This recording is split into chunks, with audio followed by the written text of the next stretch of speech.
the kids, and I been able to kind of sit back and think about the Cowboys a little bit and where they've gone in the last 24, 25 years. Um, I was watching First Things First the other day, and they had Jimmy Johnson on. They were talking about Dak's contract.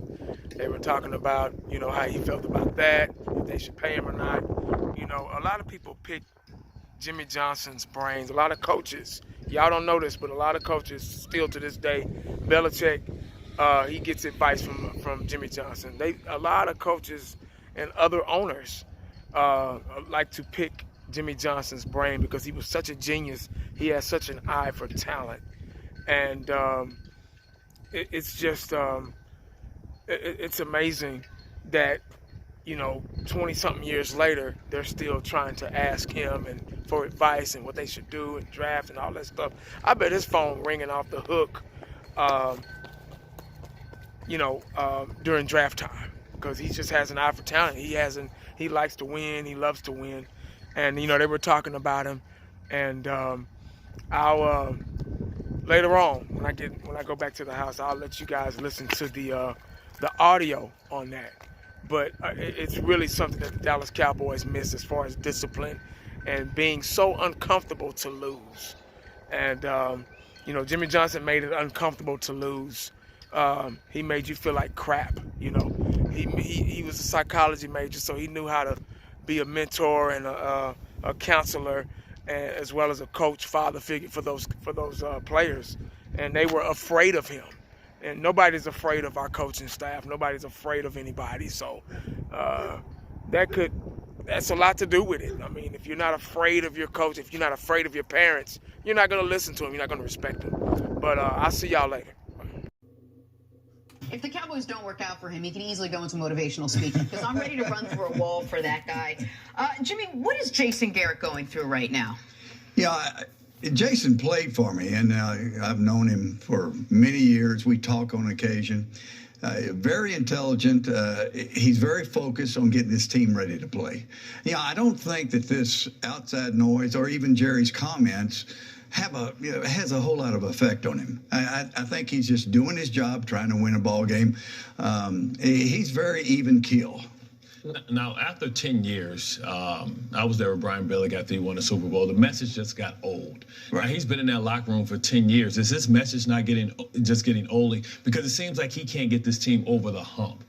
So what is he experiencing now trying to kind of reinvent himself? Because either the players change or the coach has to change. But they've been a model of mediocrity. How does he get them over the hump, and how far does he have to take them, in your opinion, to keep his job? Well, I'm not real sure about what he has to do to keep his job. But I think you're right. After a period of time, I think the message does get old to the players. And I think the head coach has to change some things. But a lot of that goes on to the assistants as well. I know with me, I was always demanding, hardcore, wouldn't give an inch to the players. But I had some assistants that would counsel them. I remember one time we played the Redskins. We'd already locked up the playoffs.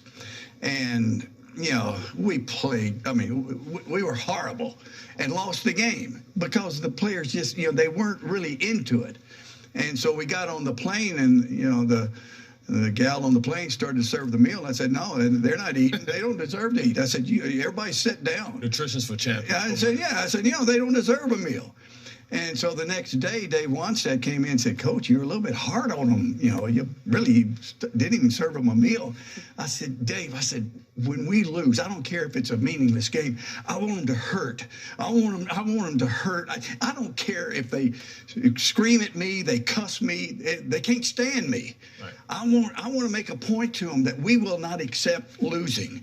And so sometimes the assistants, they've got to take that role to change the message. But when you were the head coach, while assistants could come to you and talk to you, the first, middle, and last word related to the Dallas Cowboys as far as the actual football team was whose? It was yours, correct? Well, see, you got to understand, it's a different world today.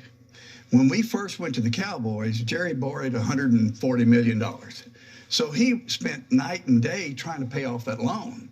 So that was his focus, trying to pay off the loan. Now, he actually came in my office after the first Super Bowl and said, "Hey, I'm free and clear. Good. You know, I paid it off." Back to you now. But the reason I ask is I just wonder how difficult of a position, whether it's Jason Garrett the rest of this year, whether he keeps the job or not, when the head coach of the Cowboys is in a very unique position where he's not the biggest voice on the team. Right. And for certain players, particularly star players, you do wonder if they have a backdoor to the owner's office and if that undercuts the message of whomever the coach is. I can't say because I'm not there. I know this. I know the players have to respect you. They have to, look at you with credibility. And if they do that, they're going to respond.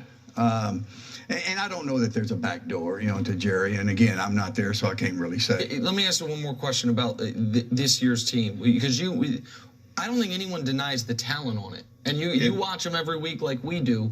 When you're watching them, what is the biggest reason that you think they have failed to have any success against the best of competition?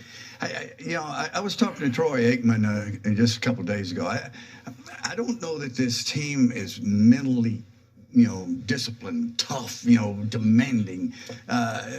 It's almost like, there's so much thrown to the Cowboys that, the fans adore them, they love them. It's almost an infection. That they get the feeling that they're pretty good without accomplishing anything. And so when you have that type of feeling, I don't know that you just grinding it out. Hey, we got to win this thing somehow, some way. We got to win it. It's almost like they've already won, but they haven't won. But you're right. This probably is the most talented Dallas team that I've seen in a long time. Which is why a lot of people say they're underachieving. The record they have now, but with their talent at all the skill positions, their talent on their offensive line, the defense that they have coming into every game, and they're just fighting. Nick calls it a pillow fight in the NFC East with the Eagles to try to come out of that division. Do you think Jason Garrett should be fired? Well, again, I think the jury's still out because they should win against Buffalo today. I think it's going to come down to December the 16th when they play Philadelphia. Right. If they can win the division, which if they beat Philadelphia, they should. Yeah. Then as talented as this team is in the playoffs, anything can happen.